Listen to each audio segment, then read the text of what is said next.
Market ముచ్చట్లు సూటిగా సుట్టు లేకుండా చెప్తా. ఇవాళ టాపిక్ ప్లెడ్జింగ్. అంటే స్కూల్లో ప్లెడ్జ్ చేస్తాం కదా, అది కాదు, స్టాక్స్ని ప్లెడ్జ్ చేయటం. ఇక్కడ షేర్స్ ఉన్నాయా, అయితే బ్యాంక్ లేదా స్టాక్ బ్రోకర్ దగ్గర సెక్యూరిటీగా పెట్టి లోన్ లేదా మార్జిన్ తీసుకోవటాన్ని స్టాక్ ప్లెడ్జింగ్ అంటారు.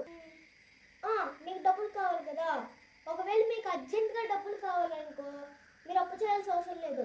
మీ డిమాట్ అకౌంట్లో స్టాక్స్ ఉన్నాయి కదా, వాటిని వెళ్ళి ఏ బ్యాంక్లో అయినా ప్లెడ్జ్ చేస్తే మీకు వాళ్ళు డబ్బులు ఇస్తారు, అంటే లోన్ ఇస్తారు.